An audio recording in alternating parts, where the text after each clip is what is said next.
Hey guys, it's me, Sloan. Oh my god. I always have an issue with men. I don't understand.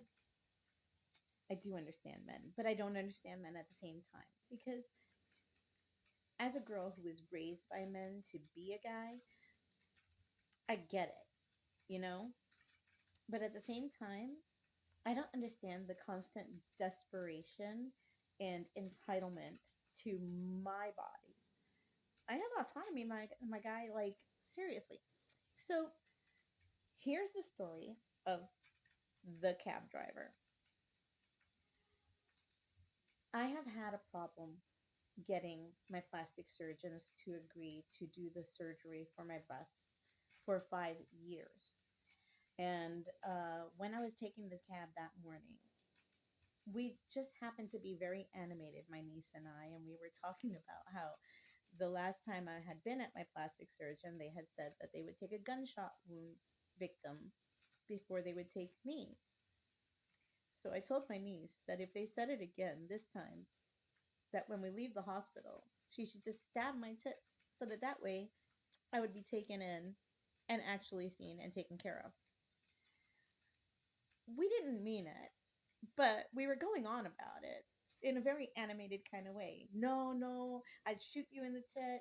No, I'd take a machete. And we were just kind of like very animated. And the cab driver said something to along the lines of, "Well, I'll see you on the 8 o'clock news," as we were leaving the car. It was hilarious. We thought nothing of it. He came to pick us up after and asked if we were really going to take out knives now in the back of his car because he was a little worried for his safety. And we were just like, no, dude, it's just how we talk. So I want to say 2 months later, he picks me up again. Uh, this past week, this past week, he picks me up again, and my niece is not with me this time. He has two other passengers in the back of the car, so he has me sit up front.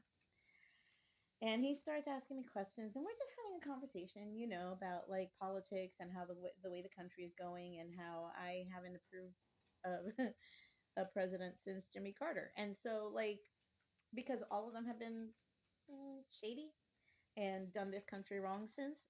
So there's that.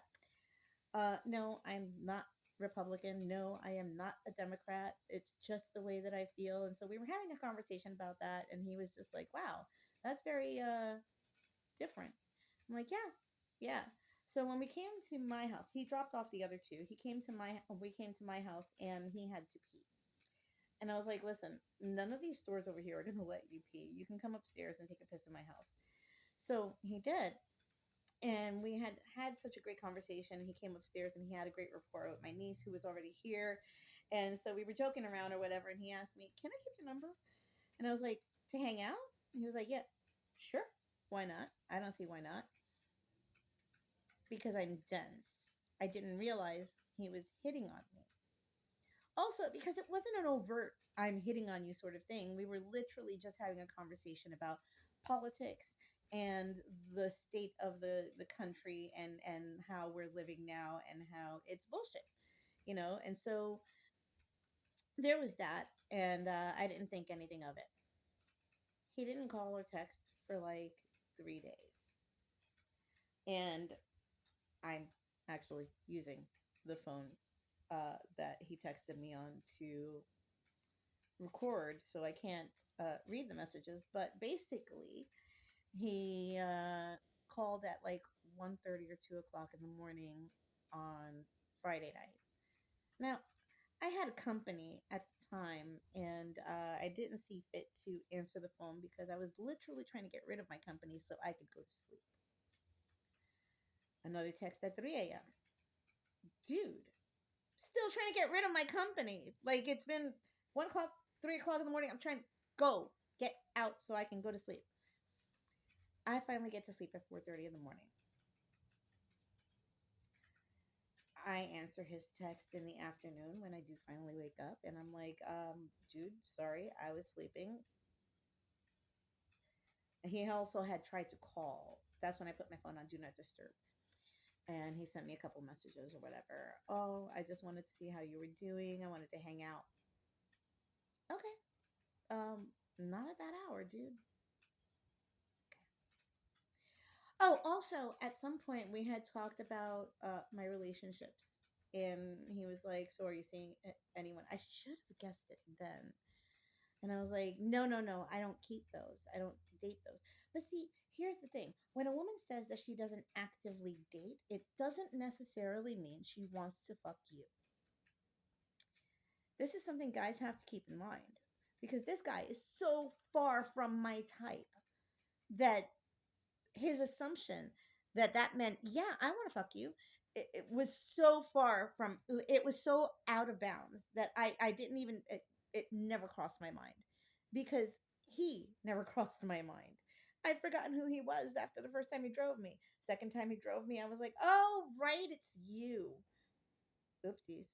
Um, so no, I never thought about him in that way. And so when he texted me at some point in the conversation, he said that smoking weed actually gives him anxiety and he only ever smokes weed before sex.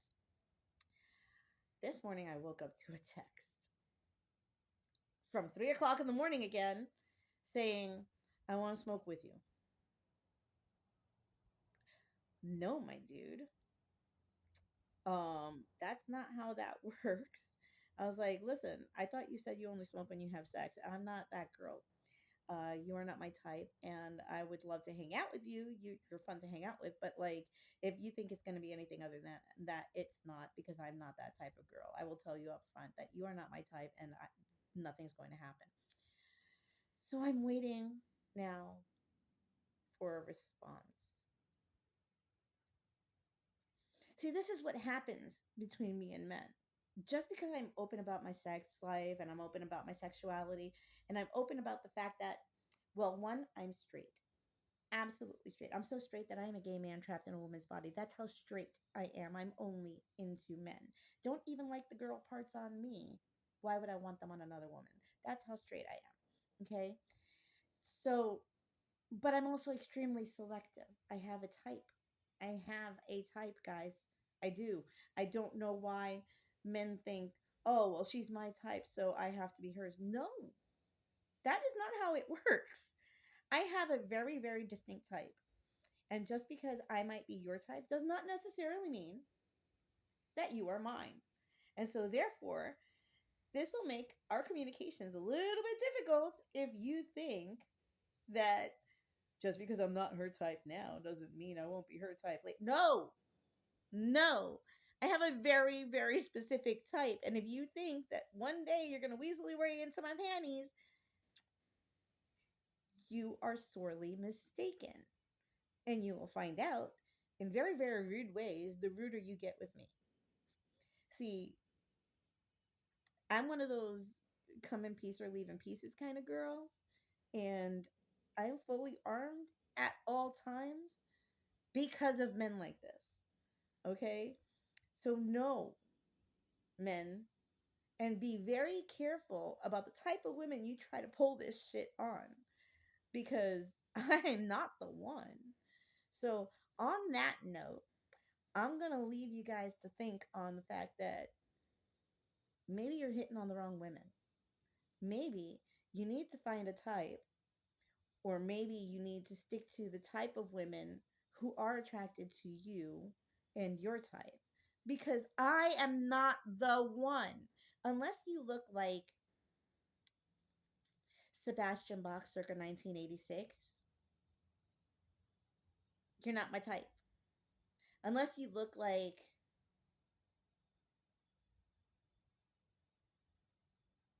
well,